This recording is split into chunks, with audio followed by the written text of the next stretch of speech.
नमस्कार, आप देख रहे हैं जी बिजनेस पर हमारी ये बेहद ही खास पेशकश। मैं हूं स्वाति रायना। कहते हैं प्यार वो ताकत है जो कोई जख्म भर देता है।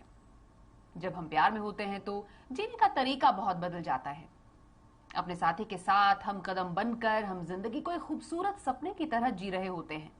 लेकिन कभी कभी प्रेम या शादी में ऐसा भी मोड़ आ जाता है जब वही खूबसूरत रिश्ता दम तोड़ने लगता है।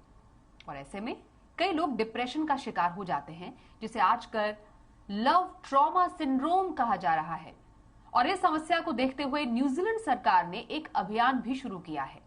इस अभियान का नाम है लव बेटर। आखिर ये लव बेटर और लव ट्रॉमा सिंड्रोम क्या है, इसी पर हम देखने वाले हैं अब ये खास कार्यक्रम लव सिंड्रोम, ये कैसा प्रेम रोग।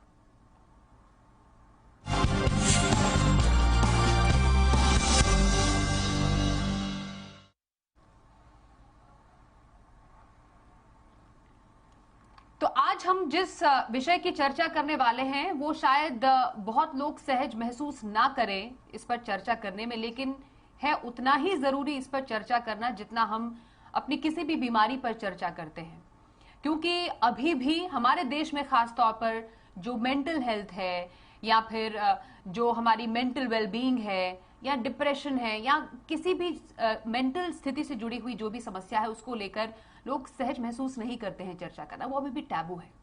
तो ये लव ट्रॉमा सिंड्रोम पर आज हम खास चर्चा करने वाले हैं। जानेंगे आखिरकार ये होता क्या है और कैसे इससे उबरा जा सकता है। हमारी और इस पूरे समाज की क्या इसमें क्या रोल हो सकता है जिससे इसको हम दूर कर सकते हैं, और क्या ये वाकई दूर हो सकता है, कैसे मदद करें। हमारे साथ खास एक्सपर्ट है, उन पर उनका खास परिचय करा देते हैं। हमारे साथ डॉक्टर ज्योति कपूर हैं, senior psychiatrist Manasasthali. Nitin Shah psychologist हमारे साथ है और मेघा सिंघल लाइफ कोच। आप तीनों ही खास एक्सपर्ट्स का बहुत धन्यवाद हमारे साथ इस बेहद ही खास चर्चा में शामिल होने के लिए। जैसा मैंने शुरुआत में बोला, प्यार एक बहुत खूबसूरत एहसास है ही, और नॉर्मली भी जब हम खुश होते हैं तो हमें सब कुछ अच्छा लगने लगता है, लेकिन जब हम दुखी होते हैं तो वही चीज जो अच्छी लगती थी उसी को लेकर हम कई गलत तरीके की भावनाएं भी हमारे मन में पैदा होती है, और ये सब कहते हैं ना, वो केमिकल लोचा हो जाता है हमारे दिमाग में। लेकिन समझना जरूरी है बहुत ही सीरियस वे में ये लव ट्रॉमा सिंड्रोम है क्या। नितिन जी, सबसे पहले आपसे समझना जरूरी है कि जिस लव ट्रॉमा सिंड्रोम की बात हो रही है, जिसको लेकर बाकायदा न्यूजीलैंड में एक खास कार्यक्रम भी चलाया जा रहा है, एक लॉन्च हुआ है कार्यक्रम जिसमें बाकायदा $40 लाख सरकार खर्च करेगी।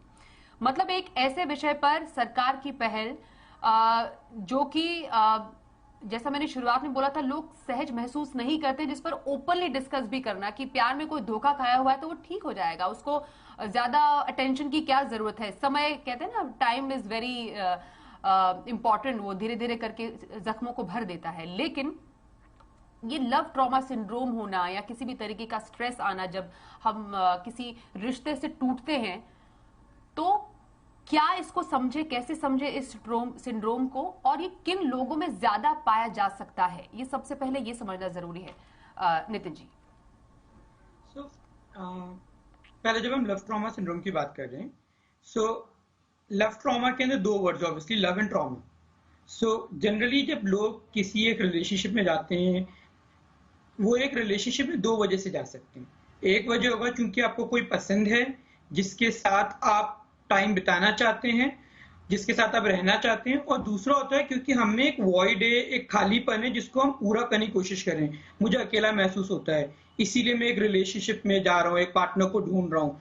जो लोग जनरली एक रिलेशनशिप को इस तरीके से देखते हैं कि वो उन्हें कंप्लीट करेगा, जब वो एक ब्रेकअप के थ्रू जाते हैं तो उनके लिए ये ब्रेकअप बहुत डिफिकल्ट हो जाता है हैंडल करना, और वहां पे उन्हें वो पुरानी सारी चीजें जिनकी वजह से पहले उन्हें अच्छा लगता था, पहले उन्हें खुशी होती थी क्योंकि उन्हें वो एक सेंस ऑफ कंप्लीशन मिल रहा था, वो वापस से वही चीजें उन्हें एक वॉइड क्रिएट करती है, वो खालीपन क्रिएट करती है, वो लोनलीनेस क्रिएट करती है, जिसकी वजह से वो सारे फ्लैशेस वापस उनके दिमाग में आने लगते हैं। और यहाँ पे बहुत सी बार उस लव ट्रॉमा का पर्पस और उसका रीजन ये खालीपन और ये लोनलीनेस या अबैंडनमेंट हो सकता है।